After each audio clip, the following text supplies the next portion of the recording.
Hallelujah. How many are grateful for a wonderful time of prayer this morning? It is good to pray. Amen. പ്രാർത്ഥിക്കുന്നത് നമുക്ക് ജീവിതത്തിൽ ഏറ്റവും നല്ലതാണ്. It is not only good to pray, but we pray because we have a prayer answering God. നമ്മൾ കേവലം പ്രാർത്ഥിക്കുക മാത്രമല്ല, നമ്മുടെ പ്രാർത്ഥനയ്ക്ക് ഉത്തരം തരുന്ന ഒരു ദൈവമുണ്ട് എന്നുള്ള വിശ്വാസത്തോടെയാണ് നാം പ്രാർത്ഥിക്കുന്നത്. How many can testify the Lord has answered me? I think it is 2 Chronicles 16:9. The eyes of the Lord are over the earth. He is looking at people whose hearts are set on him. 2 ദിനവൃത്താന്തം 16 അധ്യായത്തിന്റെ 9 വാക്യത്തിൽ നമ്മൾ ഇങ്ങനെ വായിക്കുന്നു, ദൈവത്തിന്റെ സന്നിധിയിൽ ദൈവത്തെ അന്വേഷിക്കുന്നവരെ നോക്കിക്കൊണ്ടിരിക്കുന്ന ദൈവത്തിന്റെ ദൃഷ്ടി അവരെ കണ്ടുകൊണ്ടിരിക്കുകയാണ്. No moment is wasted if we are sitting and are seated in the presence of our Lord. നമ്മുടെ ദൈവസന്നിധിയിൽ ചിലവഴിക്കുന്ന ഒരു നിമിഷം പോലും വൃഥാവായി പോകുന്നില്ല, അതെല്ലാം അർത്ഥപൂർണ്ണമാണ്. Last evening we talked about the second line of the benediction, the grace of our Lord Jesus Christ. ആശീർവാദത്തിന്റെ രണ്ടാമത്തെ പദം നാം ചിന്തിക്കുകയുണ്ടായി, കർത്താവായ യേശുക്രിസ്തുവിന്റെ കൃപയെക്കുറിച്ച്. All right, you are not allowed to speak this section. Now this section they are eagerly longing to speak. So what did we study about the grace of the Lord Jesus Christ? Okay, grace is essentially salvation that has been given to us freely through the cross of our Lord Jesus. കർത്താവായ യേശുവിന്റെ Calvary ക്രൂശിലൂടെ നമ്മിലേക്ക് പകരപ്പെട്ട ദൈവകൃപയെക്കുറിച്ച്, അത് നമ്മിലേക്ക് പകർന്ന ദൈവകൃപയാണ്. We cannot thank God enough for our salvation. നമ്മുടെ രക്ഷയെക്കുറിച്ച്, നമുക്ക് ലഭിച്ച രക്ഷയെക്കുറിച്ച് എത്ര സ്തുതിച്ചാലും മതിയാകയില്ല. In our city we have people, men and women, go without any piece of clothing in summer, in winter, only to attain moksha or salvation. ഞങ്ങൾ പാർക്കുന്ന പട്ടണത്തിൽ സ്ത്രീ പുരുഷ ഭേദമന്യേ ആളുകൾ ഒരു വസ്ത്രം പോലും ഉടുക്കാതെ, നൂൽ വസ്ത്രമില്ലാതെ അവിടെ രക്ഷയ്ക്ക് വേണ്ടി കടന്നു പോകാറുണ്ട്. They exercise self-control to the extent unimaginable, but still they are looking for salvation. അവര് രക്ഷ പ്രാപിക്കുവാൻ വേണ്ടി അവരുടെ സെൽഫ് കൺട്രോൾ അല്ലെങ്കിൽ സ്വയമായിട്ട് അവരെ നിയന്ത്രിക്കുന്ന, അതാണ് ദൈവത്വമല്ല, അതാണ് അവരുടെ ഡിവിനിറ്റി എന്ന് വിശ്വസിക്കുന്ന ഒരു സമൂഹമാണ്. There are people who walk miles and miles and miles to attain salvation. അവര് ഈ രക്ഷ നേടാൻ വേണ്ടി മൈലുകൾ, നൂറുകണക്കിന് മൈലുകൾ യാത്ര ചെയ്യാറുണ്ട്. Without slippers they are walking on rocks, on tar, on 44-47 degree temperatures. They are walking from village to village in search of salvation. രക്ഷയെ പ്രാപിക്കുവാൻ വേണ്ടി, രക്ഷയെ പ്രതീക്ഷിച്ചുകൊണ്ട് നഗ്നപാതരായി വില്ലേജുകളിൽ നിന്ന് വില്ലേജുകളിലേക്ക് അനേകം മൈലുകൾ അവര് 47-50 ഡിഗ്രി ചൂടിൽ ഈ ടാർ റോഡിലൂടെ നടക്കുന്നത് കാണാൻ കഴിയും. Then there are those who are sitting in the Himalayas waiting for moksha or salvation or some kind of reincarnation. Thousands of sadhus and waiting for salvation in the mountains, in the snow. അനേക സന്യാസിമാരുള്ളവര് ഹിമാലയ പർവ്വതങ്ങളിൽ, ഗുഹകളിൽ ആ തണുപ്പിനകത്ത് അവര് രക്ഷയെ പ്രതീക്ഷിച്ചുകൊണ്ട് കാത്തിരിക്കുകയാണ്. They are all good people looking for the right thing. അവരെല്ലാവരും നല്ല ആളുകളാണ്, ശരിയായതിനെ അവർ അന്വേഷിക്കുകയാണ്. But they are trying to get that right thing through their works, through their means. But you and I have received salvation free of cost. അവരറിഞ്ഞ വിവിധ മാധ്യമങ്ങളിലൂടെ അല്ലെങ്കിൽ വിവിധ കർമ്മപ്രയോഗങ്ങളിലൂടെ അത് നേടിയെടുക്കുവാൻ അവർ ശ്രമിച്ചുകൊണ്ടിരിക്കുന്നു. And sometimes we don't know the value of the salvation we have received. എന്നാൽ ഇത് സൗജന്യമായി ലഭിച്ച നമുക്ക് പലപ്പോഴും ഈ രക്ഷയുടെ വില മനസ്സിലാക്കുവാൻ കഴിയുന്നില്ല. I want you to listen to this. Salvation is free, but it is not cheap. ഇന്ന് പകൽക്കാലം ഞാൻ പറയട്ടെ, രക്ഷ സൗജന്യമാണ്, പക്ഷേ അത് കേവലം വിലയില്ലാത്തതല്ല. Lift your hands and say this with me. Salvation is free for me, but it is not cheap. കരങ്ങൾ ഉയർത്തി പറയാം, രക്ഷ എനിക്ക് സൗജന്യമായി ലഭിച്ചു, പക്ഷേ അത് വിലയില്ലാത്തതല്ല, One more time. Salvation is free for me, but it is not cheap. Salvation is free for me, but it is not cheap. And continue saying this with me. Heaven gave its best to attain my salvation. വീണ്ടും പറയുക, സ്വർഗ്ഗമാണ് ഈ രക്ഷ എനിക്ക് വേണ്ടി നൽകിയത്. That is why we have to keep on celebrating our salvation. അതുകൊണ്ടാണ് നമ്മുടെ രക്ഷയെക്കുറിച്ചുള്ള സന്തോഷം നമ്മുടെ ഹൃദയത്തിൽ നിറയുകയും ആ നിലയിൽ ദൈവത്തിന്റെ മഹത്വം കൊടുക്കുകയും ചെയ്യുന്നത്. That is why we cannot become a holy club and holy cluster. This salvation we have to keep on exhibiting through our words and through our life to others who are yearning and longing and waiting. Some even don't know or don't want this salvation. We have to keep telling them the good news. ദൈവസഭ എന്ന് പറയുന്ന വിശുദ്ധന്മാർ കൂടി വരുന്ന ഒരു ക്ലബ്ബല്ല, അല്ലെങ്കിൽ ആ നിലയിലുള്ള ഒരു സമൂഹമല്ല, മറിച്ച് അതിലുപരിയായി മറ്റുള്ളവരിലേക്ക് ഈ രക്ഷയുടെ സന്ദേശം എത്തിക്കുവാനുള്ള വലിയ ദൗത്യവും ദൈവം നമ്മെ ഏൽപ്പിച്ചിരിക്കുന്നു. So grace as salvation. Secondly, grace as unmerited favor. നമുക്ക് അർഹിക്കാത്ത സ്ഥാനത്ത് നമുക്ക് ലഭിച്ച ആ വലിയ പ്രീതി, അല്ലെങ്കിൽ ദൈവം തന്ന ആ പ്രീതിയാണ് സ്നേഹം, കൃപ എന്ന് പറയുന്നത്. Thirdly, from this section, what is grace as? Spiritual gifts, charismata. കൃപയുടെ മറ്റൊരു തലം എന്ന് പറയുന്നത് നമ്മുടെ കൃപാവരങ്ങളെ നമുക്ക് നൽകുന്നത് കൃപയിലൂടെയാണ്. And then finally, grace for daily living is what we have to pray and yearn and look out for. അതോടൊപ്പം തന്നെ അവസാനമായി നമ്മൾ ചിന്തിച്ചു, നമ്മുടെ ദൈനംദിന ജീവിതത്തിൽ ഈ ദൈവകൃപ ധാരാളമായി പകരപ്പെട്ടെങ്കിലേ നമുക്ക് ജീവിതം മുന്നോട്ട് കൊണ്ടുപോകാൻ കഴിയുകയുള്ളൂ. What was the last scripture we used last night? ഏതായിരുന്നു അവസാനം നമ്മൾ പറഞ്ഞ? Beautiful. Hebrews 4:16, we have the throne of grace that extends to us the right hand of fellowship, power, provision, protection. The throne of grace, we have to keep on approaching that. എബ്രായ ലേഖനം 4-ാം അധ്യായത്തിന്റെ 16-ാം വാക്യത്തിൽ കൃപാസനത്തോളം കരുണയ്ക്കായി അടുത്തു ചെല്ലുവാൻ എബ്രായ ലേഖകർത്താവ് പ്രബോധിപ്പിക്കുന്ന വാക്യമാണ് നമ്മൾ ഒടുവിൽ വായിച്ചത്. So we began by understanding the love of the Father. നമ്മൾ ആരംഭിച്ചത് പിതാവിന്റെ സ്നേഹത്തെക്കുറിച്ച് ചിന്തിച്ചുകൊണ്ടാണ്. Then we began to uncover and discover the mysteries of the grace of our Lord Jesus. അതിനുശേഷം നാം കർത്താവായ യേശുക്രിസ്തുവിലൂടെ നമുക്ക് ലഭിച്ച ആ മാർമിക സത്യമാകുന്ന കൃപയെക്കുറിച്ച് And this morning we want to understand the fellowship of the Holy Spirit.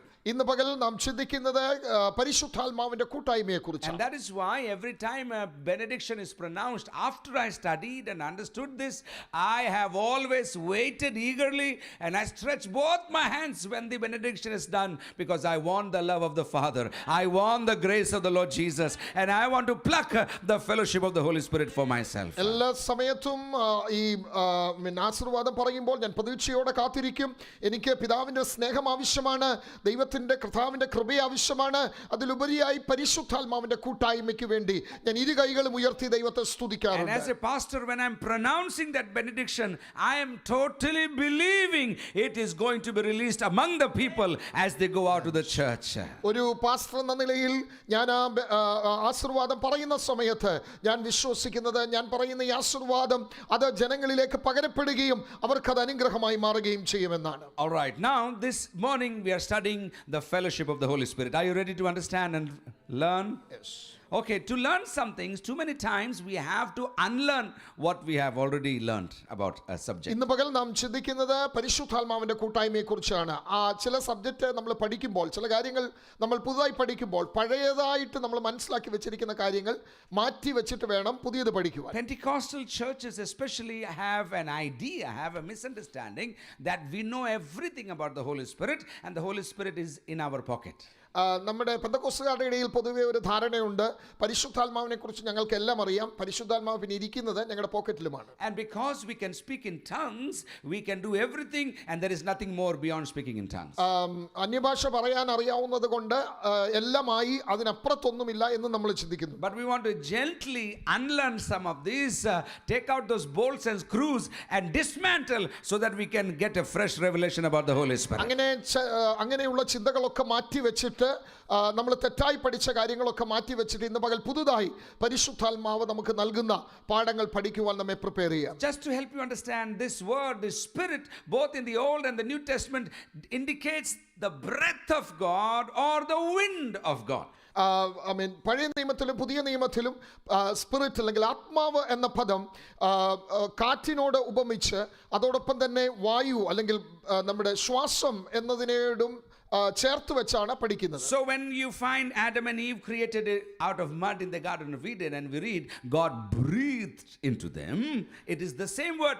God spoke into them his very breath. That is the spirit or the ruh again.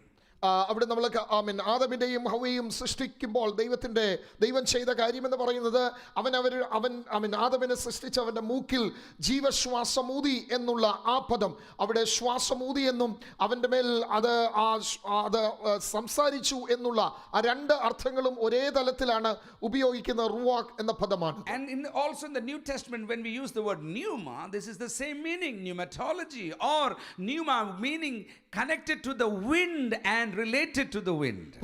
പുതിയ നിയമത്തിൽ അതേ പദം തന്നെ ന്യൂമ എന്ന ഗ്രീക്ക് ഭാഷയിൽ ഉപയോഗിച്ചിരിക്കുന്നത് അതും ഇതേ അർത്ഥത്തിലാണ്, breath of God അല്ലെങ്കിൽ ദൈവത്തിന്റെ കാറ്റ് എന്നുള്ള അർത്ഥം. And so when we say the Holy Spirit, it has a great significance. When we speak, it actually means he is holy, he is spirit, and he is God himself. പരിശുദ്ധാത്മാവ് എന്ന പദം നമ്മൾ ഉപയോഗിക്കുമ്പോൾ അവിടെ അർത്ഥമാക്കുന്നത് ആത്മാവ്, ദൈവം പരിശുദ്ധനാണ് എന്നുള്ള അതേ അർത്ഥമാണ് ഇവിടെ പുതിയ നിയമത്തിൽ ഉപയോഗിച്ചത്. Holy is assigned to something that is set apart, that is not ordinary, that is not of the common. But when we speak of the Holy Spirit, he is special, he is special, he is spirit, he is the wind of God, the breath of God, the manifest expression of the presence of God among us. പരിശുദ്ധം എന്ന പദം കൊണ്ട് അർത്ഥമാക്കുന്നത് വേർതിരിക്കപ്പെട്ടത്, മാറ്റിവെക്കപ്പെട്ടത്, അതാണ് പരിശുദ്ധാത്മാവ്. ആ നിലയിൽ പരിശുദ്ധാത്മാവ് ദൈവത്തിന്റെ ഏറ്റവും പ്രധാനമേറിയ അല്ലെങ്കിൽ പ്രാധാന്യമേറിയ ശ്രേഷ്ഠമേറിയ ആത്മാവായിട്ട് പുതിയ നിയമത്തിൽ നാം കാണുന്നു. And many times we have a misunderstanding. This Holy Spirit came upon the church in Acts 2, and that is where this dispensation began. പലപ്പോഴും നമ്മൾ ചിന്തിക്കുന്നത് ഇങ്ങനെയാണ്, പരിശുദ്ധാത്മാവ് സഭയ്ക്കകത്ത് 120 പേരിരുന്ന മാളിക മുറിയിൽ കൂടി വന്നിടത്താണ് സഭായുഗം ആരംഭിക്കുന്നത് എന്നാണ്. But I want to track the involvement of the Holy Spirit in the life of Jesus, and also understand the importance that Jesus gave to the Spirit, so that we can begin to have a fresh revelation of Jesus and the Holy Spirit. എന്നാൽ അതിനു മുൻപായി കർത്താവ് യേശു ക്രിസ്തുവിൽ പ്രവർത്തിച്ച ദൈവത്തിന്റെ ആത്മാവിനെ കുറിച്ചും യേശു കർത്താവ് പറഞ്ഞ ദൈവത്തിന്റെ ആത്മാവിനെ കുറിച്ചും ചില കാര്യങ്ങൾ വേഗത്തിൽ ഓർപ്പിക്കുവാൻ ആ ട്രാക്കിലേക്ക് നിങ്ങളെ കൊണ്ടുപോകാൻ ഞാൻ ആഗ്രഹിക്കുകയാണ്. Number 1, his birth was a result of the Spirit overshadowing young Mary. ഒന്നാമതായിട്ട് നമ്മൾ കാണുന്നത് വളരെ യൗവന പ്രായത്തിലുണ്ടായിരുന്ന മറിയയുടെ മേൽ ഇറങ്ങി വന്ന പരിശുദ്ധാത്മാവിലാണ് കർത്താവായ യേശു ക്രിസ്തുവിന്റെ ജനനം, ഗർഭധാരണം നടക്കുന്നത്. Luke 1:35, and the angel answered and said to her, the Holy Spirit will come upon you, and the power of the highest will overshadow you.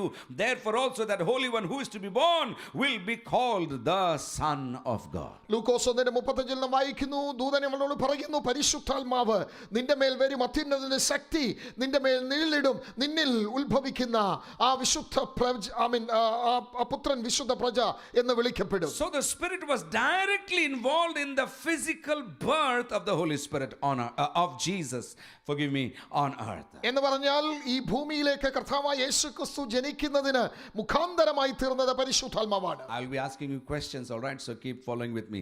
Secondly, you find in Luke 2:40, Jesus is now growing in the favor of both God and man, it says, but also and the grace of God was upon him. We read that yesterday. ഇന്നലെ നമ്മൾ വായിച്ച ഭാഗമാണ് 2:40 ലൂക്കോസിന്റെ സുവിശേഷം 2:40 ഇങ്ങനെ വായിക്കുന്നു, പുത്രൻ അല്ലെങ്കിൽ പൈതൽ വളർന്നു, ജ്ഞാനം ആത്മാവിൽ ബലപ്പെട്ടു, ദൈവത്തിന്റെ കൃപ അവന്റെ മേലുണ്ടായിരുന്നു. A parallel thing is also found in 2:52. Jesus grew in wisdom, and this is also another connotation or another understanding of the Spirit of God. Wisdom, the Spirit of wisdom was upon Jesus. 2:52 നാം ഇത് തന്നെയാണ് കാണുന്നത്. അവിടെ ഉപയോഗിച്ചിരിക്കുന്ന പദം യേശു ജ്ഞാനത്തിലും വളർച്ചയിലും, wisdom എന്ന പദമാണ് അവിടെ ആത്മാവിനോട് ചേർത്ത് ഉപയോഗിച്ചിരിക്കുന്നത്. In simple words, his youth was filled with the Spirit. മറ്റൊരർത്ഥത്തിൽ പറഞ്ഞാൽ കർത്താവായ യേശു ക്രിസ്തുവിന്റെ യൗവന പ്രായത്തിൽ അവൻ പരിശുദ്ധാത്മാവിൽ വളരുകയായിരുന്നു. So at birth the Spirit and Jesus are together. അവന്റെ ജനനത്തിൽ ആത്മാവും കർത്താവായ യേശു ഒരുമിച്ചായിരുന്നു. As he is growing up and in the home of his earthly father, he is working and being obedient, and he submits himself. The Spirit is making him grow, making him grow, making him grow. യൗവന പ്രായത്തിൽ അവന്റെ പിതാവിനോടൊപ്പം അവൻ ജോലി ചെയ്യുന്ന സമയത്ത് അവൻ വളർന്നുകൊണ്ടിരിക്കുമ്പോൾ അവിടെ ആത്മാവും കർത്താവും ആത്മാവ് അവനെ വളർത്തിയെടുത്തുകൊണ്ടിരുന്നു എന്ന് നമ്മൾ വായിക്കുന്നു. But then we find at baptism Jesus and Spirit are together again. വീണ്ടും നമ്മൾ കാണുന്നു കർത്താവായ യേശുക്രിസ്തുവിന്റെ സ്നാനത്തിങ്കൽ ആത്മാവും കർത്താവും ഒരുമിച്ചാണ്. And it says, and when Jesus came out of the baptism waters, the Spirit came upon him in the form of a dove. കർത്താവായ യേശുക്രിസ്തു സ്നാനമേറ്റ ഉടനെ വെള്ളത്തിൽ നിന്ന് കയറുമ്പോൾ പരിശുദ്ധാത്മാവ് പ്രാവുരൂപത്തിൽ അവന്റെ മേലിറങ്ങി. So at birth, Jesus and the Spirit are together. അവന്റെ ജനനത്തിങ്കൽ ആത്മാവും കർത്താവും ഒരുമിച്ചാണ്. During his teen years, if we can say that, or growing up years, Jesus and Spirit are together. അവന്റെ കൗമാര പ്രായത്തിൽ യൗവന പ്രായത്തിൽ വളർന്നുകൊണ്ടിരിക്കുമ്പോൾ കർത്താവും ആത്മാവും ഒരുമിച്ച്. At baptism, Jesus and Spirit are together. അവന്റെ സ്നാനത്തിന്റെ സമയത്ത് കർത്താവും ആത്മാവും ഒരുമിച്ച്. But Dr. Luke beautifully tracks Jesus and Spirit. And so in 4:1 we read, now the Spirit is taking Jesus into the wilderness. വൈദ്യനായിരുന്ന ലൂക്കോസ് 4-ാം അധ്യായത്തിന്റെ 1-ാം വാക്യത്തിൽ പരിശുദ്ധാത്മാവ് അവനെ മരുഭൂമിയിലേക്ക് നടത്തി എന്ന് പറയുന്നു. Luke 4:1 says he was led by the Spirit into the wilderness. യേശു പരിശുദ്ധാത്മാവ് നിറഞ്ഞവനായി യോർദാൻ വിട്ടു മടങ്ങി അവനെ ആത്മാവ് മരുഭൂമിയിലേക്ക് നടത്തി. Youngsters, please listen to this carefully. Sometimes we think it was the devil who led him. No, it was the Spirit who led him into the wilderness. പലപ്പോഴും നമ്മൾ തെറ്റിദ്ധരിക്കാറുണ്ട് ആ പിശാചാണ് അവനെ മരുഭൂമിയിലേക്ക് കൊണ്ടുപോയത്. അല്ല, പരിശുദ്ധാത്മാവ് അവനെ മരുഭൂമിയിലേക്ക് കൊണ്ടുപോയി. And then we read in 4:14 he returned in the power of the Spirit from the wilderness. അടുത്ത ഭാഗത്ത് നമ്മൾ 14-ാം വാക്യത്തിൽ കാണുന്നു യേശു ആത്മാവിന്റെ ശക്തിയോടെ മടങ്ങി വന്നു. That means, in my simple words, his training in the wilderness was through the Holy Spirit. ഞാൻ പറയുന്നതിന്റെ അർത്ഥം ഇതാണ്, മരുഭൂമിയിലുള്ള അവന്റെ ട്രെയിനിങ്ങും പരിശുദ്ധാത്മാവിലായിരുന്നു. He was God, yes. അവൻ ദൈവമായിരുന്നു. But on earth the Spirit enabled him for 40 days, maybe taught him, encouraged him, revived him, prepared him for the days of struggle and striving ahead. എന്നാൽ 40 ദിവസം ദൈവത്തിന്റെ ആത്മാവ് അവനെ പ്രിപ്പയർ ചെയ്യുകയാണ്, encourage ചെയ്യുന്നു പുതിയൊരു ശുശ്രൂഷയ്ക്ക് വേണ്ടി, പുതിയൊരു തലത്തിലേക്ക് ദൈവാത്മാവ് കർത്താവായ യേശുക്രിസ്തുവിനെ നടത്തുന്നു. So he is trained, is now among the people. കർത്താവായ യേശുക്രിസ്തു ഇപ്പോൾ ആളുകളുടെ മധ്യത്തിലാണ്. And then we find several scriptures. The most famous one is Acts 10:38, where Jesus is now healing the people, casting out demons by the power of the Spirit. ലൂക്കോസ് 10:38 നാം വായിക്കുന്നു, അതായത് കർത്താവായ യേശുക്രിസ്തു ഭൂതങ്ങളെ പുറത്താക്കുന്നു, രോഗികളെ സൗഖ്യമാക്കുന്നു. അവൻ വളരെ വ്യാപൃതമായി ശുശ്രൂഷയിലായിരിക്കുന്നു. Let's read it on the screen. Let's read this verse together. 1, 2 and 3. Come on. How God anointed Jesus of Nazareth with the Holy Spirit and with power. He went about doing good and healing all who were oppressed by the devil, for God was with him. So he was not doing this ministry out of his strength or experience. The Spirit was enabling him to do this kind of ministry. അതിന്റെ അർത്ഥം കർത്താവായ യേശു കേവലം തന്റെ ശക്തി കൊണ്ട് ചെയ്തു എന്നല്ല, പരിശുദ്ധാത്മാവ് അവനെ നയിക്കുകയായിരുന്നു. So again in Matthew 12:28, but if I cast out demons by the Spirit of God, surely the kingdom of God has come upon you. Jesus used these words to speak to his people.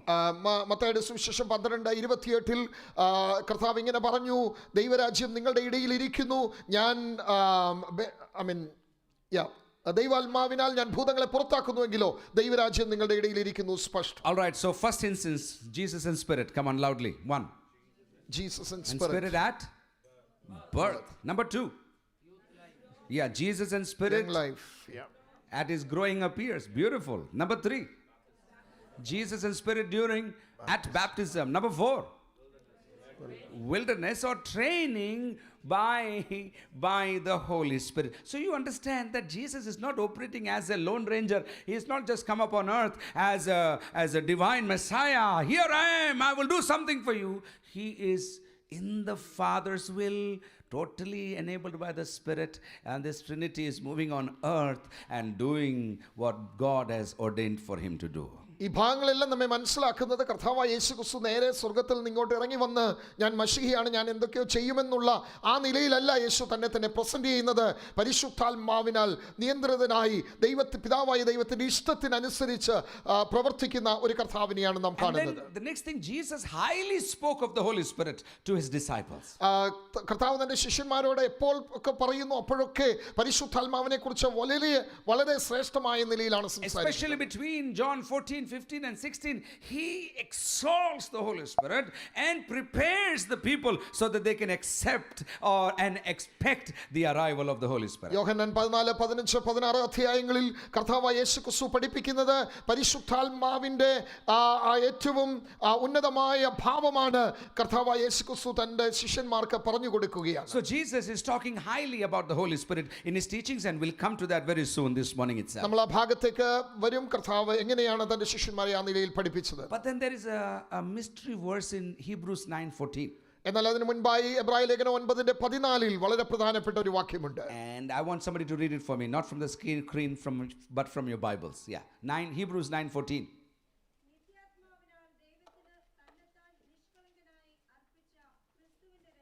Madi. What does it say? How much more will the blood of Christ, who offered brought through the eternal Spirit, offered himself. Yeah, eternal Spirit. This is the synonym for the Holy Spirit. So what is the writer saying? Who through the eternal Spirit offered himself at the cross without blemish to God. അവിടെ ദൈവത്തിന് വേണ്ടി അവൻ സമർപ്പിക്കപ്പെടുന്ന നിത്യാത്മാവിനാലാണ് എന്ന പദം അവിടെ ഉപയോഗിച്ചത് പരിശുദ്ധാത്മാവിനെ Can you കാണിക്കുന്നു. understand? Jesus is not dying by himself. The Spirit is actually enabling him to give up his life in obedience to the will of the Father. അതിന്റെ അർത്ഥം യേശു തന്നെത്താൻ മരിക്കുന്നു എന്നല്ല, പരിശുദ്ധാത്മാവിനാൽ നിയോഗിതനായി തന്റെ ജീവനെ ഏൽപ്പിച്ചു കൊടുക്കുന്നു എന്നതിന്റെ അർത്ഥം. But the most wonderful part is Romans 1:4. We find he rises from the dead through the power of the Holy Spirit. റോമലേഖനം 1-ാം അധ്യായം അതിന്റെ 4-ാമത്തെ വാക്യത്തിൽ നാം വായിക്കുന്നു, അവൻ ദൈവത്തിങ്കിൽ നിന്നും കർത്താവായ യേശുക്രിസ്തുവിൽ നിന്ന് ജഡം സംബന്ധിച്ച് ദാവീദിന്റെ സന്തതിയിൽ നിന്ന് ജനിക്കുകയും മരിച്ചിട്ട് ഉയർത്തെഴുന്നേൽക്കിയാൽ വിശുദ്ധിയുടെ ആത്മാവ് സംബന്ധിച്ച് ദൈവപുത്രൻ എന്ന് ശക്തിയോടെ നിർണയിക്കപ്പെടുകയും ചെയ്തു. So he is rising from the dead because of the power of holiness. കർത്താവായ യേശുക്രിസ്തുവിന്റെ ഉയർത്തെഴുന്നേൽപ്പ് പരിശുദ്ധാത്മാവിന്റെ ശക്തിയാലായിരുന്നു. Another beautiful verse is Romans 8:11. But if the spirit of him, okay, somebody read it for me please. Yes. റോമാലേഖനം 8-ാം അധ്യായം 11. യേശുവിനെ മരിച്ചവരിൽ നിന്ന് ഉയർപ്പിച്ചവന്റെ ആത്മാവ് നിങ്ങളിൽ വസിക്കുന്നുവെങ്കിൽ. മതി ഒന്നുകൂടെ വായിച്ചത്. യേശുവിനെ മരിച്ചവരിൽ നിന്ന് ഉയർപ്പിച്ചവന്റെ ആത്മാവ് നിങ്ങളിൽ വസിക്കുന്നുവെങ്കിൽ. So which is that atmav? Read it in English somebody please. Yeah.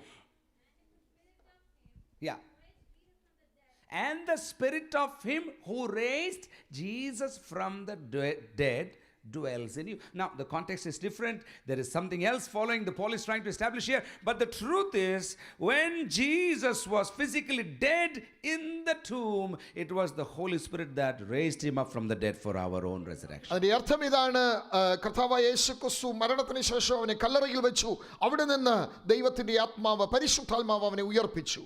So how many instances we try to track? Number 1, loudly, come on. Jesus in spirit at birth. Number 2, when he was growing up. Number 3, at baptism. Number 4, training. Number 5, ministry. Number 6, when he offered himself on the cross, atonement. Thank you, beautiful. And number 7, when he rose up from the dead. That means from starting to the end, Jesus and Spirit are like hand and glove. They are working together.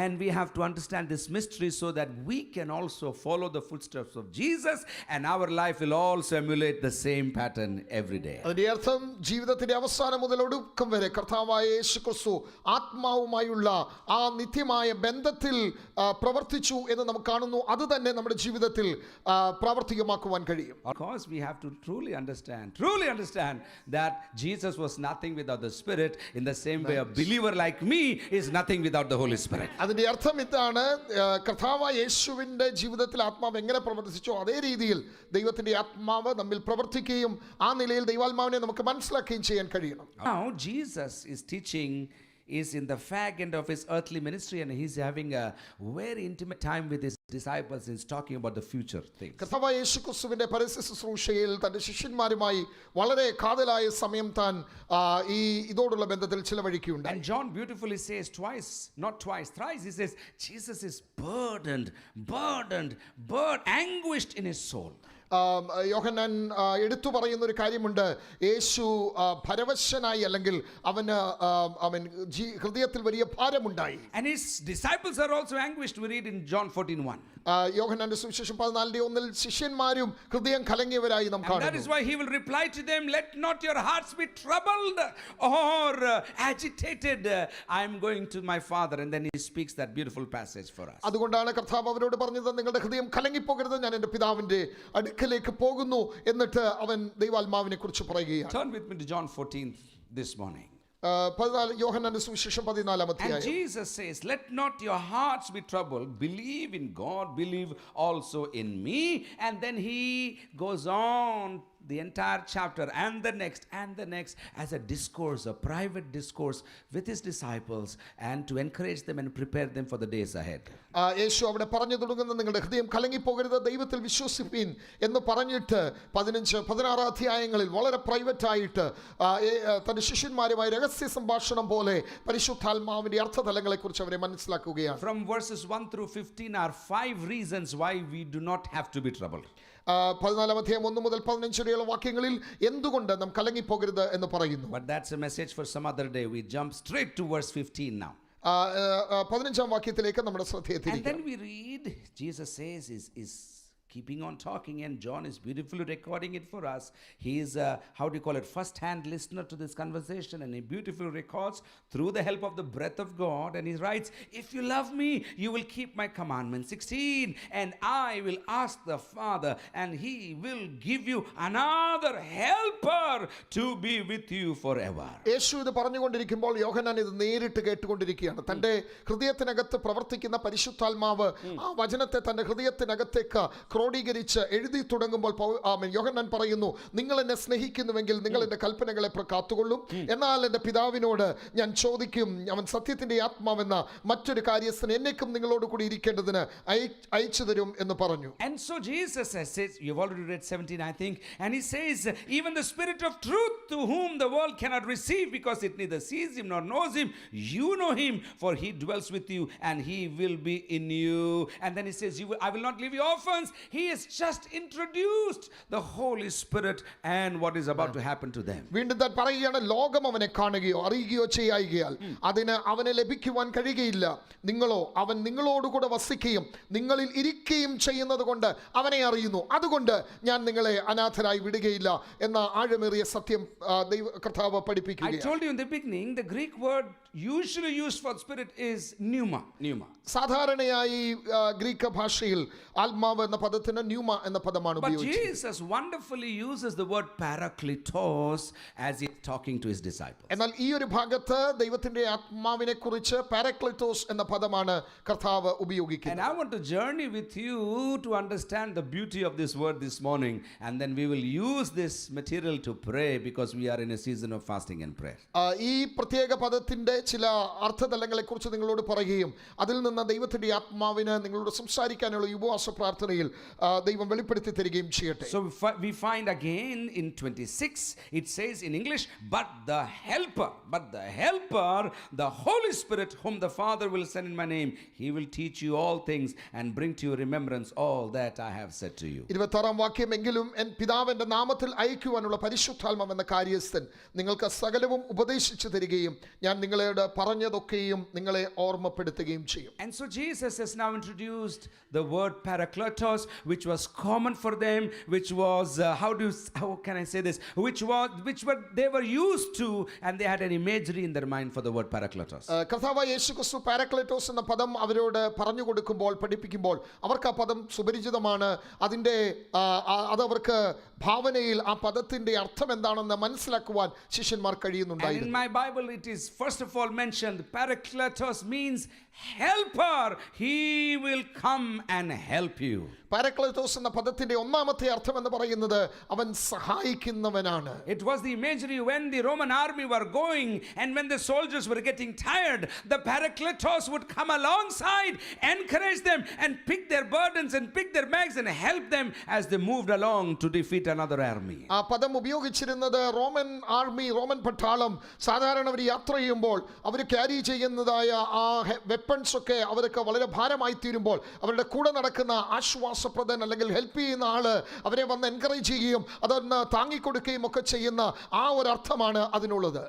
The paraclete would come along. It was just one. They would come along and speak and remind them of all the victories and tell them how great is their king and how victorious they have been, and the soldier will pick up again and start to walk in that journey. ഓരോ ട്രൂപ്പിനോടും കൂടെ പാരക്ലിറ്റോ അല്ലെങ്കിൽ പാരക്ലിറ്റോസ് എന്ന് പറയുന്ന ആ വ്യക്തി അദ്ദേഹം വന്നിട്ട് അവർക്ക് മുൻകാലങ്ങളിൽ ഉണ്ടായിരുന്ന അവരിൽ യുദ്ധങ്ങൾ ചെയ്തത് ജയിച്ച യുദ്ധങ്ങളെ കുറിച്ച് ഒക്കെ അവരെ ഓർമ്മിപ്പിച്ച് അവരുടെ ഹൃദയത്തെ ധൈര്യപ്പെടുത്തി മുന്നോട്ട് പോകാനുള്ള ആ ഊർജം പകരുന്ന വ്യക്തിത്വത്തെയാണ് പാരക്ലിറ്റോ എന്ന പദം കൊണ്ട് ഉപയോഗിക്കുന്നത്. This is what Jesus is telling his disciples then and us today. The Holy Spirit is our helper as we walk through our journey on earth. He comes alongside us and he reminds us of what God has done, what God can do. He takes the scriptures and tells us he will do it again for us in our life. അത് തന്നെയാണ് പരിശുദ്ധാത്മാവ് ദൈവജനത്തിന് വേണ്ടി ചെയ്യുന്നത്. ദൈവം നമുക്ക് വേണ്ടി കഴിഞ്ഞ നാളുകളിൽ പ്രവർത്തിച്ച വൻ കാര്യങ്ങളെ ഓർപ്പിച്ചു തരികയും നമ്മുടെ ജീവിതയാത്രയിൽ നമുക്ക് മുന്നോട്ട് പോകാനുള്ള ഊർജം പകരുകയും ചെയ്യുകയാണ് പരിശുദ്ധാത്മാവ് നമുക്ക് വേണ്ടി ചെയ്യുന്നത്. And that is why in Romans 8:26 we read, he helps us in our weakness, because when we don't know how to pray or what to pray for, he prays for us and he prays through us.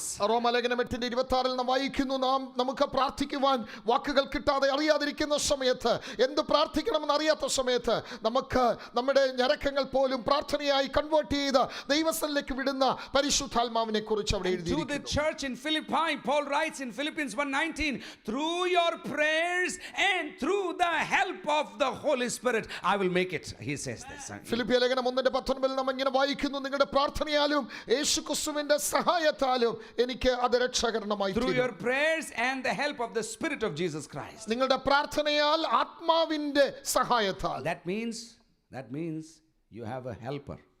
You have a helper when you're facing a challenge, and the helper is not a local person, he is not a national person, he is God. He is your helper, he is your Holy Spirit, he is coming next to you, he is Paraclete, he is my helper in my time of need. അതിന്റെ അർത്ഥം നിങ്ങൾക്കൊരു സഹായകനുണ്ട്. അവനൊരു സാധാരണ മനുഷ്യനല്ല, ഒരു local ആളല്ല, സ്തോത്രം, ഒരു സമൂഹത്തിന്റെ ആളല്ല, അവൻ ദൈവമാണ് നിങ്ങളോട് കൂടെ ഇരിക്കുന്നത്, വഴി നടത്തുന്നത്, കാര്യങ്ങൾ പറഞ്ഞു തരുന്നത്. When you say I cannot face life's battle anymore, when you say I want to give up, when you say this is enough, when you say I cannot bear there more than this, the helper is coming alongside you, the helper is lifting you, the helper is holding you, the helper will remind you of the words of Jesus. അതേ hallelujah. ജീവിതത്തിന്റെ ഭാരങ്ങളേറി വരുമ്പോൾ, ഇത് ഈ ജീവിതം മുന്നോട്ട് കൊണ്ടുപോകാൻ ബുദ്ധിമുട്ടാണെന്ന് തോന്നുമ്പോൾ അവൻ ഇറങ്ങി വരും, അവൻ അടുത്തു വരും, അവൻ സഹായിക്കും, അവൻ കൈപിടിച്ചുയർത്തും, അവൻ മുന്നോട്ട് നയിക്കും, പാത തെളിയിച്ചു തരും. അത്ര ശ്രേഷ്ഠനായ ഒരു ദൈവം.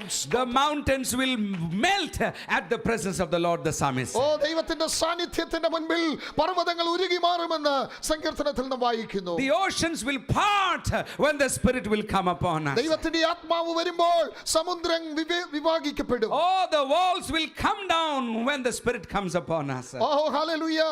ലോകത്തിന്റെ സകല ശക്തികളും ദൈവത്തിന്റെ ആത്മാവിന്റെ പ്രവർത്തിക്ക് മുൻപിൽ താളടിയാകും. And that is why we can always say like Paul, I can do all things, I will be able to do all things because the Spirit, this helper, is coming alongside of me. അതുകൊണ്ടാണ് പൗലോസിനോട് ചേർന്ന് നമുക്ക് പറയുവാൻ കഴിയും, സകലവും എനിക്ക് ചെയ്യുവാൻ കഴിയും, കാരണം എൻ്റെ കൂടെ ഈ സഹായകനായ പരിശുദ്ധാത്മാവുണ്ട്. This morning, is there something that you are not able to face it alone? Is there something that is bothering you, troubling you? Is there some area where you want to give up and not grow? This helper is already there. He wants to hold your hand. Invite him this morning. ഒരുപക്ഷേ ഇന്ന് പകൽക്കാലം നിങ്ങൾക്ക് സഹിക്കാൻ കഴിയാത്ത വേദനയിൽ, വഹിക്കാൻ കഴിയാത്ത ഭാരം ഉണ്ടെങ്കിൽ ഈ പരിശുദ്ധാത്മാവ് ഓൾറെഡി നിങ്ങളുടെ അടുത്ത് വന്ന് അവൻ നിങ്ങൾക്ക് വേണ്ടി പ്രവർത്തിച്ചു കൊണ്ടിരിക്കുകയാണ്.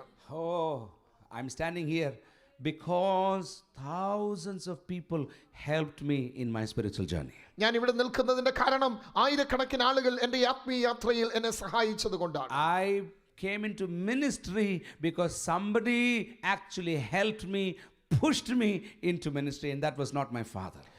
എൻ്റെ പിതാവല്ലാത്ത ഒരാൾ എന്നെ എൻകറേജ് ചെയ്ത് മുന്നോട്ട് കൊണ്ടുവന്നുകൊണ്ടാണ് ഈ ആത്മീക I ശുശ്രൂഷയിൽ tried my ഞാൻ best to നിൽക്കുവാൻ run ഇടയായത്. away from ministry. ഞാൻ ശുശ്രൂഷയിൽ നിന്ന് ഓടി ഒളിക്കുവാൻ ആഗ്രഹിച്ച ഒരു വ്യക്തിയാണ്. But God used a certain man who was bent to see me in ministry, and that was not my father. എൻ്റെ പിതാവല്ലാത്ത മറ്റൊരു ഒരു ഭക്തനെ ദൈവം ഉപയോഗിച്ചു ഈ ശുശ്രൂഷയിൽ എന്നെ നിലനിർത്തുവാൻ. അദ്ദേഹത്തിൻ്റെ കഴിവിൻ്റെ പരമാവധി അദ്ദേഹം ശ്രമിച്ചത് കൊണ്ടാണ് ഞാൻ ഇന്ന് ഈ നിലയിലായിരിക്കുന്നത്. Thousands of people have helped me because the Spirit prompted them, and now I'm standing here before you. ആയിരക്കണക്കിന് അതുപോലെയുള്ള ആളുകൾ എന്നെ സഹായിച്ചിട്ടുണ്ട്. അവരെ ദൈവാത്മാവ് പ്രേരിപ്പിച്ചത് കൊണ്ട് അവരെ അങ്ങനെ ചെയ്തു. അതുകൊണ്ട് ഞാൻ ഇന്ന് ശുശ്രൂഷയിൽ How many can testify? People have helped me. That is why I have arrived here. നമ്മൾ എത്ര പേർക്ക് പറയാൻ കഴിയും ആരെങ്കിലും ഒക്കെ എന്നെ സഹായിച്ചത് കൊണ്ടാണ് ഇന്നും ഈ ക്രിസ്തീയ ജീവിതയാത്രയിൽ ഞാൻ But നിലനിൽക്കുന്നത്. it was not their good intentions. It was this Paraclete who moved them to help you and to bring you to this ആ position. വ്യക്തികളുടെ നല്ല ചിന്തകൾ കൊണ്ടല്ല, അവരെ പരിശുദ്ധാത്മാവ് അതിനെ പ്രേരിപ്പിക്കുകയും പരിശുദ്ധാത്മാവ് അത് ചെയ്തത് കൊണ്ടാണ് ഞാൻ നിങ്ങൾ And when you നിലനിൽക്കുന്നത്. start to think of those old times, how God lifted you, how God helped you, you cannot keep quiet. You begin to shout and scream and thank the Lord. നിങ്ങളുടെ പഴയ കാലങ്ങളെ ഓർക്കുമ്പോൾ, Yes. നിങ്ങളെ ആരെങ്കിലും ഒക്കെ കൈപിടിച്ച് നടത്തിയ നാളുകളെ ഓർക്കുമ്പോൾ ദൈവസന്നിധിയിൽ നിങ്ങൾക്ക് മിണ്ടടങ്ങിയിരിക്കുവാൻ കഴിയുകയില്ല. നാം അധരങ്ങളെ തുറന്ന് ദൈവത്തിന് മഹത്വം കരേറ്റുന്നവരായി തീരും. Helper, we thank you this morning. Oh hallelujah, ഞങ്ങളുടെ സഹായദായകനെ ഞങ്ങൾ അങ്ങേക്ക് നന്ദി Holy പറയുന്നു. Spirit, we thank you this morning. പരിശുദ്ധാത്മാവേ, ഞങ്ങൾ അങ്ങേക്ക് നന്ദി പറയുന്നു. You have helped us thus far. അങ്ങ് ഞങ്ങളെ ഇതുവരെയും സഹായിച്ചു. You will see us through also, so we thank you. ഓ ഞങ്ങളുടെ ജീവിതത്തിന്റെ മുന്നോട്ടുള്ള സകല മേഖലകളിലും അങ്ങയുടെ ഇടപെടൽ ഉണ്ടാകുമെന്ന് Can ഞങ്ങൾ anybody ആഗ്രഹിക്കുന്നു. shout with me? The Holy Spirit has been my helper and will be my helper. ഓ ഒരുമിച്ച് പറയാം, പരിശുദ്ധാത്മാവന്റെ സഹായകനായിരുന്നു, അവൻ തുടർന്നും എന്നെ സഹായിക്കും. ഒന്നുകൂടെ പറ. The Holy Spirit has been my helper and will be my helper. Hallelujah. The second meaning of Paraclete is, in some translations we see this, it is the word comforter. രണ്ടാമതായി പാരക്ലേത്തോസ് എന്ന പദത്തിന്റെ അർത്ഥം ആശ്വാസപ്രദൻ എന്നാണ്. The one who comes alongside you and fills the gaps so that you are whole again. You are whole again. നിങ്ങളുടെ കൂടെ വന്ന് gap ഉള്ളിടത്തൊക്കെ അതെല്ലാം fill ചെയ്യുമ്പോൾ നിങ്ങൾ വീണ്ടും പഴയ പൂർണ്ണ മനുഷ്യനാകുന്ന ആ അവസ്ഥയാണത്. The imagery is almost like a cocoon that is created, or a airbag kind of thing that is created around you, that you are not hit by things of life directly. നമുക്കറിയാം, air bag നമുക്ക് പരിചയമുള്ളതാണ്. ആ air bag വെച്ചിരിക്കുന്ന നമ്മുടെ സുരക്ഷിതത്വത്തിനാണ്. അല്ലെങ്കിൽ ഒരു cocoon പോലെ നമുക്ക് ചുറ്റും നിന്ന് നമുക്ക് യാതൊരു അനർത്ഥവും ഉണ്ടാകാതെ സംരക്ഷിക്കുന്ന പരിപാലിക്കുന്ന ഒരു കവറിങ് പോലെയാണ് പരിശുദ്ധാത്മാവ്. Life can be cruel sometimes. ജീവിതം ക്രൂരമായ അനുഭവങ്ങളിലൂടെ കടന്നു Life പോകാറുണ്ട്. can be hard sometimes. തിക്തമായ അനുഭവങ്ങളിലൂടെ ജീവിതം കടന്നു Life പോകും. can be unexplainable sometimes. നമുക്ക് വിവരിക്കാൻ കഴിയാവുന്നതിനപ്പുറത്ത് തിക്തമായ അനുഭവങ്ങൾ ഉണ്ടാകും. And this is nothing to do with God, but with the sin and the fallen nature of ourselves and the world around us. അതിന് ദൈവത്തെ അല്ല അതിന് കാരണം പറയേണ്ടത്.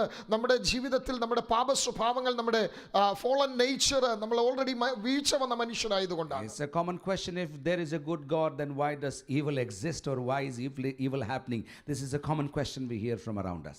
എപ്പോഴും നാം കേൾക്കുന്ന ഒരു ചോദ്യമാണ്, ദൈവം നല്ലവനാണെങ്കിൽ എന്തുകൊണ്ടാണ് തിന്മയായത് ഈ ലോകത്തിൽ But the ഭവിക്കുന്നത്? truth is, God is still good. God will be good, but it is our own actions and our own sin, and the sin in the system, if I can use that word, that is promoting this evil and sin and decay and death in our lives. ദൈവം നല്ലവനാണ്, ദൈവം എപ്പോഴും നല്ലവനാണ്.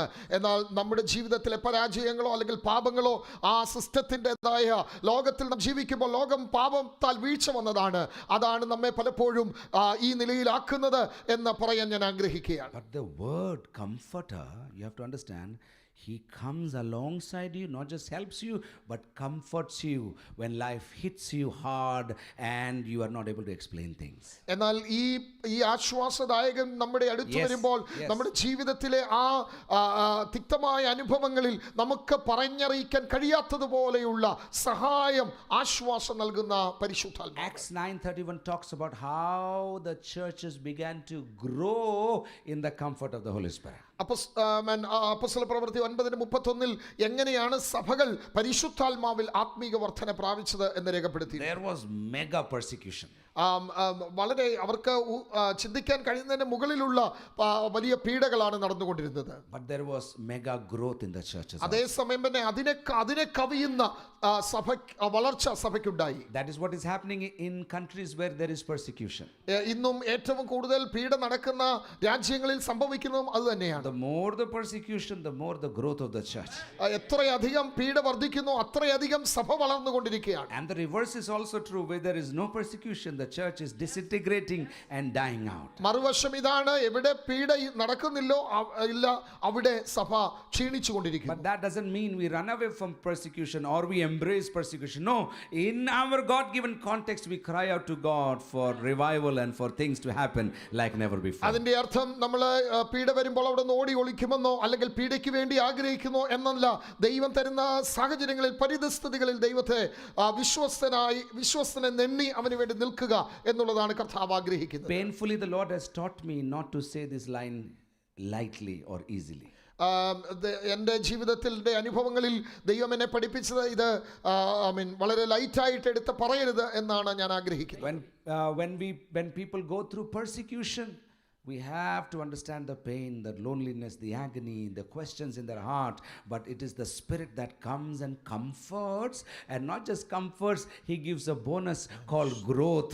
And the growth is resulting and is evident in the way the families and the people keep growing in the kingdom of God. ദൈവജനം പീഡയിലൂടെ കടന്നു പോകുമ്പോൾ അവർക്ക് വേദനയുണ്ട്, നിരാശയുണ്ട്, പ്രയാസമുണ്ട്, ഒരുപാട് വൈതരണികൾ അവർ നേരിടുന്നുണ്ട്. പക്ഷെ അതിൻ്റെ മധ്യത്തിലും ആ ദൈവത്തിൻ്റെ സഹായം, ദൈവത്തിൻ്റെ പരിശുദ്ധാത്മാവിൻ്റെ ബലം അവർക്ക് ലഭിക്കുകയും ധൈര്യം ലഭിക്കുകയും അവർ ദൈവിക ശുശ്രൂഷയിൽ വർദ്ധിക്കുകയും ചെയ്യുന്നു. Many years ago in the area where we work in Madhya Pradesh, there was major persecution. ചില വർഷങ്ങൾക്ക് മുൻപ് ഞങ്ങൾ പ്രവർത്തിക്കുന്ന മധ്യപ്രദേശിന്റെ ഒരു ഭാഗത്ത് വളരെ വലിയ പീഡയുണ്ടായി. 17 pastors were put inside a prison in one night. ഒറ്റ രാത്രിയിൽ 17 ദൈവദാസന്മാരെ ജയിലിൽ അടച്ചു. And the church was almost scattered. സഭ ചിതറിക്കപ്പെട്ടു. We were concerned. We could not go there because houses were being burned one after the other. ഞങ്ങൾക്ക് അവിടെ കടന്നു പോകാൻ ചെല്ലുവാൻ കഴിയുമായിരുന്നില്ല. ഒന്നിനു പുറകെ ഒന്നായി അവരെ വീടുകൾ കത്തിച്ചു. After 3 weeks, my mother decided she will take the risk, and she took some old clothes and food material and she went to Madhya Pradesh. ചില ആഴ്ചകൾ കഴിഞ്ഞപ്പോൾ എൻ്റെ മാതാവ് തീരുമാനിച്ചു അവിടേക്ക് പോകും. കുറെ തുണികളും ആവശ്യമുള്ള സാധനങ്ങളൊക്കെ ആയിട്ട് പ്രിയ മാതാവ് അവിടേക്ക് കടന്നുപോയി. And when she reached the places and the homes, she knew they were all burned down. താൻ അവിടെ ചെല്ലുമ്പോൾ കാണുന്നത് പ്രിയ മമ്മിക്ക് അറിയാമായിരുന്ന വീടുകൾ പോലും മുഴുവൻ അഗ്നിക്കിരയാക്കിയതാണ്. Finally, she tracked one believer who led her into the forest where all the believers were staying out in the open in the forest. ഒരു വിശ്വാസിയെ കണ്ടു. ആ വിശ്വാസി മറ്റുള്ളവരെ താമസിക്കുന്ന വനത്തിനകത്തേക്ക് കൊണ്ടുപോയി. And my mother ministered to them, came back. But the joy of the thing was that, we thought the churches will be scattered, but God used the women or the pastors' wives to take care of these congregations while these men of God were inside the prison. ഞങ്ങൾ ഓർത്തവിടെ സഭ ശിഥിലീകരിക്കപ്പെട്ട് ചിതറിപ്പോകുമെന്നാണ് വിചാരിച്ചത്. പക്ഷേ പാസ്റ്റേഴ്സിൻ്റെ wives എല്ലാവരെയും കൂട്ടി വരുത്തി അവർ പാസ്റ്റർമാരെല്ലാം ജയിലിലായിരുന്നപ്പോഴും ആ കോൺഗ്രിഗേഷനെ എല്ലാം നിലനിർത്തി. 2.5 years these men were inside the prison. ഏകദേശം 2.5 വർഷത്തോളം ഈ ദൈവദാസന്മാർ ജയിലിലായിരുന്നു. And by the time they came out, they had baptized 30 people inside the prison. അവര് ജയിലിൽ നിന്ന് ഇറങ്ങി വരുമ്പോൾ 30 പേരെ ജയിലിനകത്ത് പിന്നെ സ്നാനപ്പെടുത്തി. And not just that, today if you go, it's about 10 years now, today if you go, we have over 150 congregations of average size of 200 and 300 believers there. ഏകദേശം 10 വർഷങ്ങൾക്ക് ഇപ്പുറത്ത് ഇപ്പോൾ നിങ്ങൾ അവിടെ ചെന്നാൽ 150 200 അതിന് മുകളിലുള്ള 150 കോൺഗ്രിഗേഷൻ 150 സഭകൾ അവിടെയുണ്ട്. To the extent that the media is amazed, and even yesterday they were talking about, the media was talking about why is this happening, how is this happening, how are they doubling, how are they quadrupling. This is the statistics of the media. ഇന്നലെയും മാധ്യമങ്ങളിലൂടെ ഈ വാർത്തകൾ ഉണ്ടായിരുന്നു.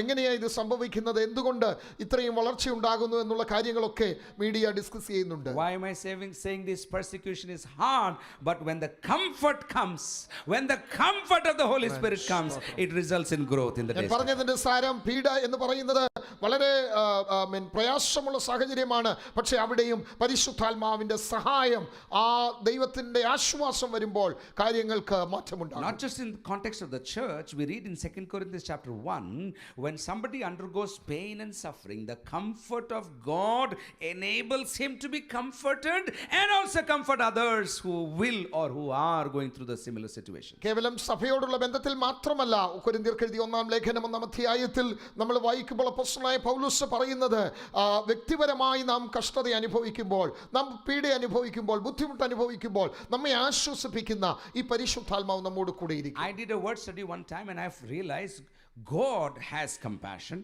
Jesus has compassion, Spirit has compassion, or comfort, sorry to use the word. God has comfort, speaks comfort to his people. Jesus speaks comfort. The Spirit speaks comfort, and the church is also called to speak comfort to one another. Amen. ഞാൻ ചില നാളുകൾക്ക് മുമ്പ് word study ചെയ്തപ്പോൾ ഇങ്ങനെ മനസ്സിലായി, ദൈവം ആശ്വാസം നൽകുന്ന ദൈവമാണ്. പിതാവായ ദൈവം, പുത്രനായ ക്രിസ്തു ആശ്വാസം നൽകുന്നു, പരിശുദ്ധാത്മാവ് ആശ്വാസം നൽകുന്നു. സഭയെ ദൈവം വിളിച്ചിരിക്കുന്നതും മറ്റുള്ളവർക്ക് ആശ്വാസമാകുവാൻ വേണ്ടിയാണ്. That is why in 2 Corinthians 1:3 we read, blessed be the God and the Father of our Lord Jesus Christ, the Father of what? Father of mercies, plural, and God of all comfort. Again, mega plural, all comfort. രക്ഷിതാവായ കർത്താവായ യേശുക്രിസ്തുവിന്റെ പിതാവായ ദൈവം വാഴ്ത്തപ്പെട്ടവനാണ്. മനസ്സലിവുള്ള പിതാവ്, സർവാശ്വാസവും നൽകുന്ന ദൈവം എന്നൊക്കെ പറഞ്ഞിട്ട് കർത്താവായ യേശുക്രിസ്തുവിന്റെ പിതാവായ ദൈവം വാഴ്ത്തപ്പെട്ടവൻ എന്ന് പറയുന്നിടത്തും ആശ്വാസം എന്ന പദമാണ് ധാരാളമായി ഉപയോഗിച്ചിരിക്കുന്നത്. In 2 Corinthians 7:6 we find Paul is now typifying a person but uses God in the language, and he says, but God who comforts the downcast comforted us by the coming of Titus.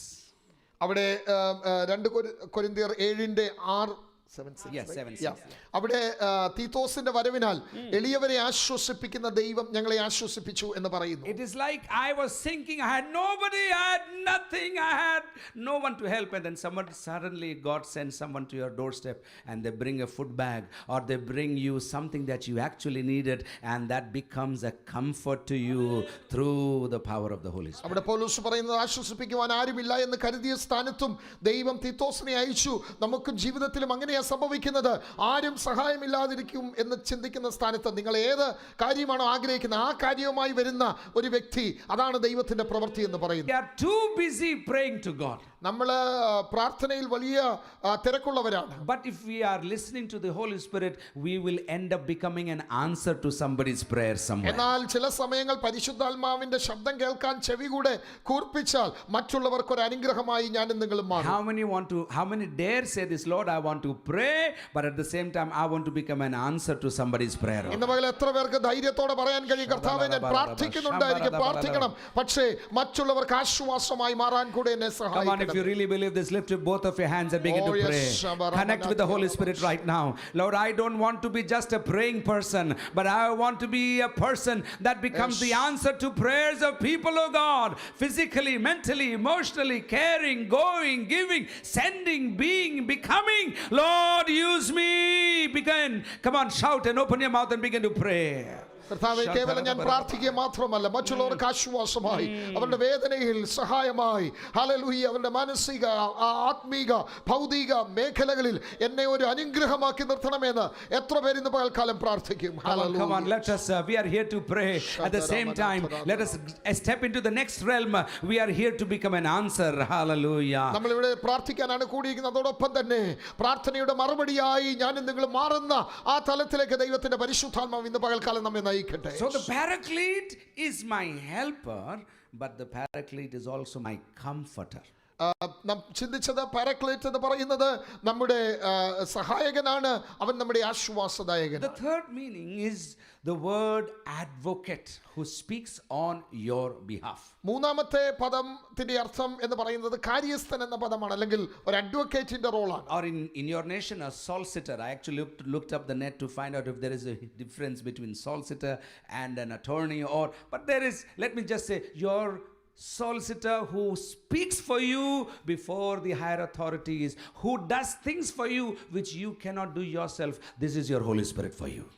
ഇവിടെ ഈ രാജ്യത്തെ ഭാഷയിൽ നമുക്കറിയാം solicitor എന്ന പദമാണ് ഉപയോഗിക്കുന്നത്. Solicitor എന്ന് പറഞ്ഞാൽ ഹയർ അതോറിറ്റിയുടെ മുൻപിൽ നമ്മുടെ കേസ് പ്രസന്റ് ചെയ്യുകയും നമുക്ക് വേണ്ടി സംസാരിക്കുകയും ചെയ്യുന്ന വ്യക്തി. അത് തന്നെയാണ് So പരിശുദ്ധാത്മാവ് this ചെയ്യുന്നത്. word paraclete is he comes to you and he takes up your case and presents it and speaks on your behalf and fights on your behalf and gets things done for you. നിങ്ങൾക്ക് വേണ്ടി ദൈവത്തിന്റെ അടുത്ത് നിങ്ങളുടെ വിഷയങ്ങളെ പറയുകയും അതിന്റെ പരിഹാരം നേടിയെടുക്കുകയും ചെയ്യുന്ന വ്യക്തിത്വമാണ് പരിശുദ്ധാത്മാവ്. There is another word here we can use, mediator or intercessor on your behalf. He stands before the Heavenly Father, and when the enemy is accusing you, he stands on your behalf and does the fighting and does the speaking for you. മറ്റൊരർത്ഥം നമ്മൾ പറഞ്ഞാൽ മധ്യസ്ഥൻ എന്ന പദമാണ്. ശത്രു നമുക്കെതിരെ വെല്ലുവിളി ഉയർത്തുമ്പോൾ അതിന്റെ മധ്യത്തിൽ നിന്ന് കാര്യങ്ങൾ നേടിയെടുക്കുകയും പോരാടുകയും ചെയ്യുന്ന വ്യക്തി. When I have sinned, yes, he brings my sin and to my remembrance, but also reminds me of the provision of forgiveness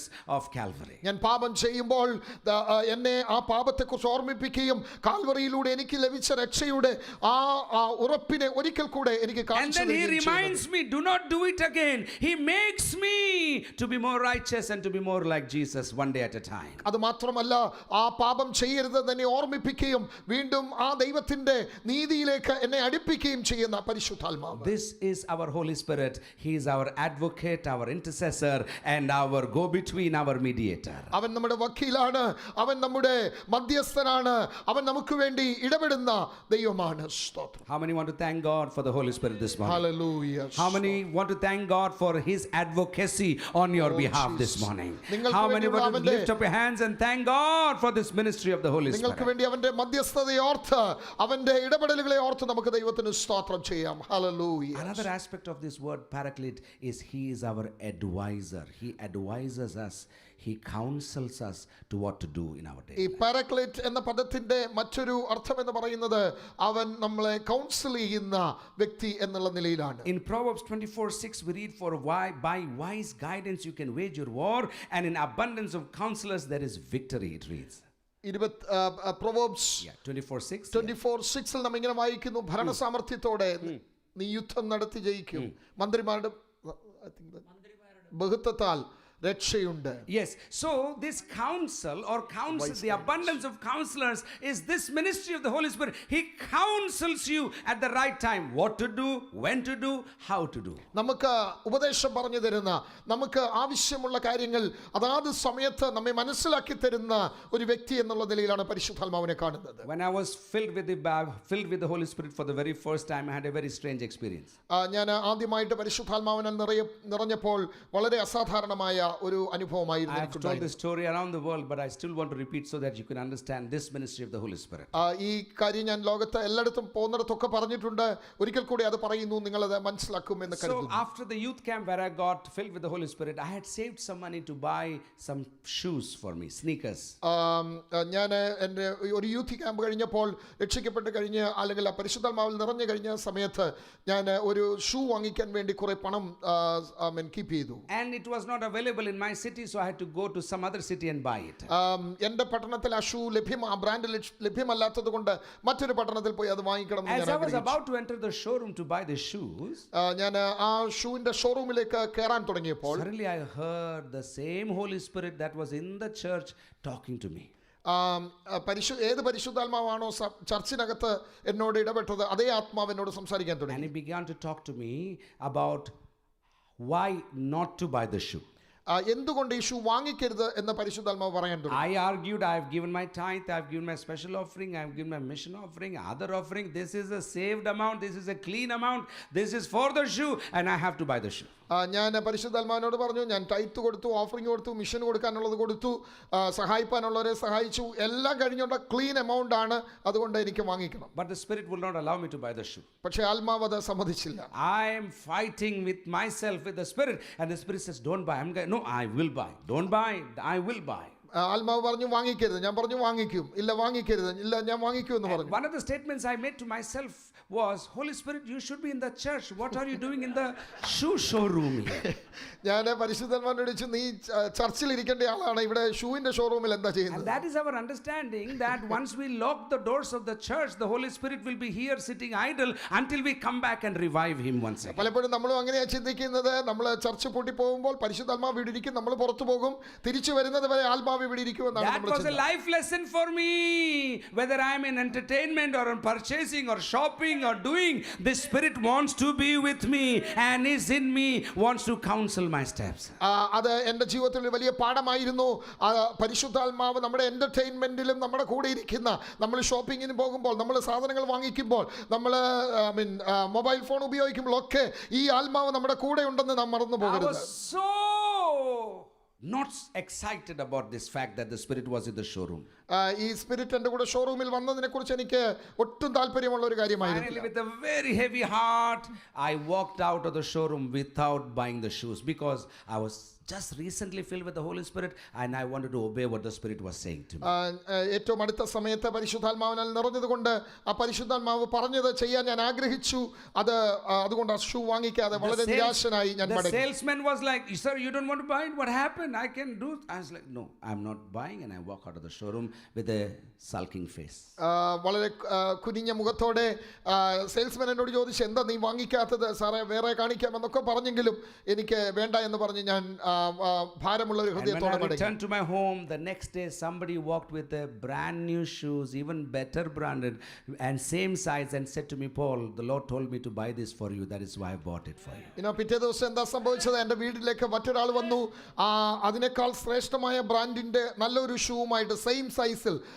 അദ്ദേഹത്തോട് ദൈവം പറഞ്ഞു, പോളിന് വേണ്ടി ഒരു ഷൂ വാങ്ങിക്കണം. That is when I realized my choices can also be controlled by the Holy Spirit in my daily life. അന്നാണ് ഞാൻ മനസ്സിലാക്കിയത്, എൻ്റെ ജീവിതത്തിന്റെ ദൈനംദിന യാത്രയിൽ എൻ്റെ തിരഞ്ഞെടുപ്പുകൾ പോലും പരിശുദ്ധാത്മാവിനാൽ നിയന്ത്രിതമാണ്. Invite the Holy Spirit when you are investing your money. നിങ്ങളുടെ പണം നിങ്ങൾ നിക്ഷേപിക്കുന്ന സമയത്ത് പരിശുദ്ധാത്മാവിനോട് ഒരു വാക്ക് ചോദിക്കുക. Invite the Holy Spirit when you're writing your checkbooks to people. ആളുകൾക്ക് വേണ്ടി ചെക്ക് എഴുതുമ്പോൾ പരിശുദ്ധാത്മാവിനെ ക്ഷണിക്കുക. Invite the Holy Spirit when you're buying stuff for others or for yourself. മറ്റുള്ളവർക്ക് വേണ്ടിയോ നിങ്ങൾക്ക് വേണ്ടിയോ സാധനങ്ങൾ വാങ്ങിക്കുമ്പോൾ പരിശുദ്ധാത്മാവിനോട് ചോദിക്കുക. He is your counselor. He is the one who is advising you, who should be advising you 24/7. അവൻ നിങ്ങളുടെ ഉപദേശകനാണ്. 24 മണിക്കൂറും നിങ്ങളോട് കൂടെ ഇരുന്ന് നമ്മെ ഉപദേശിക്കുന്ന ആത്മാവാണ്. Don't buy the second house because you have some spare money. Ask the Holy Spirit. He might end up giving you 2 more houses with the same amount of money. കുറെ പണം കൂടുതലുള്ളത് കൊണ്ട് രണ്ടാമത്തെ വീട് വാങ്ങിക്കുന്നതിനെ കുറിച്ച് ചിന്തിക്കുന്നതിന് മുൻപേ അത് പരിശുദ്ധാത്മാവിനോട് ചോദിക്കുക. ഒരുപക്ഷെ അതേ പണം കൊണ്ട് 2 വീട് നിങ്ങൾക്ക് തരുവാൻ ദൈവത്തിന് He is as much interested in your spiritual life as much he is interested in your other areas of your life. അവൻ നിങ്ങളുടെ ആത്മീയ ജീവിതത്തിൽ എത്രമാത്രം താല്പര്യം വെക്കുന്നു അതിനേക്കാൾ ശ്രേഷ്ഠ അതുപോലെ തന്നെ നിങ്ങളുടെ ഭൗതിക ജീവിതത്തിലും ഇടപെടുന്ന ദൈവമാണവൻ. Advising each and everyone who are willing to listen to him. അവനെ കേൾക്കാൻ അവന്റെ ശബ്ദത്തിനായി ചെവി കൂർപ്പിക്കുന്നവർക്ക് ഉപദേശം പറഞ്ഞു കൊടുക്കുന്ന പരിശുദ്ധാത്മാവ്. The advice to go forward. അവൻ നിങ്ങളോട് മുന്നോട്ട് പോകാൻ പറയും. The advice about your children. നിങ്ങളുടെ കുഞ്ഞുങ്ങളുടെ ഭാവിയെക്കുറിച്ച്. The advice about your careers. നിങ്ങളുടെ ജീവിതത്തിന്റെ ഔദ്യോഗിക മേഖലകളെ കുറിച്ച്. He is a progressive God and the Spirit wants to lead you further into the purposes of God. നമ്മളെ മുന്നോട്ട് തള്ളിവിടുന്ന ദൈവമാണവൻ. സ്തോത്രം. A God who loves to advise his people is the Holy Spirit. നമ്മെ ഉപദേശിക്കുവാൻ ഇഷ്ടപ്പെടുന്ന ഒരു ദൈവമാണ് പരിശുദ്ധാത്മാവ്. These are the various meanings. Help me, I forget. What was the first one? The Holy Spirit is my helper. You make a full statement. The Holy Spirit is my helper. Secondly, is my comforter. Number 3, is my advocate. Number 4, the Holy Spirit is my advisor. Next, the Holy Spirit loves to encourage. That is the another meaning of the word paraclete. He is a all-time 24/7 encourager of his people. പരക്ലെറ്റോ എന്ന പദത്തിന്റെ അടുത്ത അർത്ഥം എന്ന് പറയുന്നത് നമ്മെ ധൈര്യപ്പെടുത്തുന്ന ആത്മാവാണ്. We lose steam along the way. We get discouraged. We want to give up. We want to quit. But the Spirit comes and encourages us. പലപ്പോഴും നമ്മുടെ യാത്രയിൽ നമ്മൾ ക്ഷീണിച്ചു പോകാറുണ്ട്, തളർന്നു പോകാറുണ്ട്, അല്ലെങ്കിൽ ആ ടീമിൽ നമ്മൾ പുറത്തു കടക്കാൻ ആഗ്രഹിക്കുന്നു. എന്നാൽ ആ സമയത്തൊക്കെ ദൈവത്തിന്റെ ആത്മാവ് നമ്മെ എൻകറേജ് ചെയ്യുകയാണ്. Royal Army Band or something. Have you ever thought what is their job? Why do they want to sing when they are soldiers? But the truth is, this singing is to encourage themselves and those who are going to the battlefield. ഈ music വായിക്കുന്നവരെ band അവരെന്താ ഈ യുദ്ധക്കളത്തിൽ ചെയ്യുന്ന, അല്ലെങ്കിൽ ഈ ആർമിയിൽ എന്താ അവർ ചെയ്യുന്നത്? ആ യുദ്ധത്തിന് പോകുന്നവർക്ക് അല്ലെങ്കിൽ അവരെ ആ നിലയിൽ എൻകറേജ് ചെയ്യുകയും അവർക്ക് മനസ്സിന് ആശ്വാസം നൽകുകയുമാണ് ചെയ്യുന്നത്. This is the active ministry of the Holy Spirit to encourage us every day. ഇതാണ് പരിശുദ്ധാത്മാവ് ദൈനംദിന ജീവിതത്തിൽ നമുക്ക് ധൈര്യം തരുന്ന He അതേ encourages അർത്ഥത്തിലാണ്. us through the scriptures. അവൻ നമ്മെ ഈ വചനത്തിലൂടെ The Spirit ധൈര്യപ്പെടുത്തുന്നതിനുമാണ്. connects us to stories and testimonies and encourages through the testimonies of others. മറ്റുള്ളവരുടെ സാക്ഷ്യങ്ങളിലൂടെ ജീവിത അനുഭവങ്ങളിലൂടെ ഒക്കെ നമ്മെ സഹായിക്കുന്ന He ദൈവം. encourages us with His very divine presence in our dungeons, in our depressions. നമ്മുടെ ജീവിതത്തിന്റെ ഏറ്റവും താഴേക്കിടയുള്ള മേഖലകളിൽ ദൈവം ഇറങ്ങി വന്ന് പ്രവർത്തിച്ച് നമ്മെ His ധൈര്യപ്പെടുത്തുന്ന nature is to ആത്മാവ്. encourage the people of God to move ahead. മുന്നോട്ട് പോകാൻ ദൈവജനത്തിന് പ്രേരണ കൊടുക്കുന്ന When ദൈവാത്മാവ്. the enemy wants to do everything to discourage, the Spirit will do all that is needed to encourage us to move forward in the ശത്രു purpose. നിങ്ങളെ നിരാശയുടെ പടുകുഴിയിൽ തള്ളിയിട്ട് അവിടെ നിർത്താൻ ശ്രമിക്കുമ്പോൾ അവിടെ നിന്ന് ഉയർത്തിയെടുത്ത് ധൈര്യം തരുന്ന ദൈവത്തിന്റെ ആത്മാവ്. But then there is one more meaning I want to add. He is a strengthener. He is a strengthener of the people of God. മറ്റൊരു അർത്ഥം കൂടെ ഞാൻ അതിനോട് ചേർത്ത് പറയട്ടെ, അവൻ നമ്മെ ബലപ്പെടുത്തുന്ന ദൈവമാണ്. He comes and gives us strength. He gives us wind in our sails, if I can use that. He gives us the extra capacity, the energy to move into the things of God. നമ്മുടെ യാത്രകളിൽ അവൻ നമുക്ക് ബലം നൽകുന്ന ദൈവമാണ്. ഒരു കപ്പൽ കാറ്റുകൊണ്ട് സഞ്ചരിക്കുന്ന കപ്പൽ പോകുമ്പോൾ കാറ്റടിപ്പിച്ച് അതിന്റെ ഗമനത്തെ നേരെയാക്കുന്നത് പോലെ നമ്മെ സഹായിക്കുന്ന പരിശുദ്ധ. This morning the ministry of the Holy Spirit is being not just theoretically unveiled, but it is going to be practically unveiled among us this morning. ഇന്ന് പകൽക്കാലം പരിശുദ്ധാത്മാവിനെ കുറിച്ച് നമ്മൾ പഠിച്ച കാര്യങ്ങളൊക്കെ തിയററ്റിക്കലി മാത്രമല്ല, നമ്മുടെ ജീവിത അനുഭവങ്ങളിലൂടെ ഇന്ന് പകൽ അത് നമ്മുടെ ജീവിതത്തിൽ അത് പ്രാവർത്തികമായി മാറട്ടെ. If you, in any area of your life you are going weak, or you are thinking of giving up or shutting down or closing down, the Holy Spirit is here to help you, not just to encourage you, but to strengthen you so that you can do the next round and the next lap. ജീവിതത്തിന്റെ ഏതെങ്കിലും അവസ്ഥയിൽ നിങ്ങൾ ഇവിടെ മതി, ഇവിടം കൊണ്ട് നിർത്തുകയാണ് എന്ന് ചിന്തിക്കുന്ന ആരെങ്കിലും ഉണ്ടെങ്കിൽ അങ്ങനെയുള്ളവരെ ഇന്ന് പകൽ ആശ്വസിപ്പിക്കുകയും ധൈര്യപ്പെടുത്തുകയും സഹായിക്കുകയും ചെയ്യാൻ പരിശുദ്ധാത്മാവ് നിങ്ങളുടെ കൂടെയുണ്ട് എന്ന് ദൈവം ഓർപ്പിക്കുന്നു. I think it was Martin Luther King Jr. who said, I could be wrong, but I have to check that, but if you can run, run. If you can crawl, crawl. But you have to keep moving, keep moving. This is what God expects from us. But He will not only expect, but He will enable us through the Holy Spirit and give us the strength. Martin Luther king junior ഇങ്ങനെ പറഞ്ഞിട്ടുണ്ട്, നിങ്ങൾക്ക് ഓടാൻ കഴിയുമെങ്കിൽ ഓടുക, നിരങ്ങി നീങ്ങാൻ കഴിയുമെങ്കിൽ നിരങ്ങി നീങ്ങുക, വല്ലവിധനും എങ്ങനെയെങ്കിലും ഒക്കെ മുൻപോട്ട് പോകാൻ നിങ്ങൾ ശ്രമിച്ചുകൊണ്ടിരിക്കണം. We are called to move forward. We are an army and we are called to move forward. നാം മുന്നോട്ട് പോകാൻ വിളിക്കപ്പെട്ട ഒരു സൈന്യമാണ്.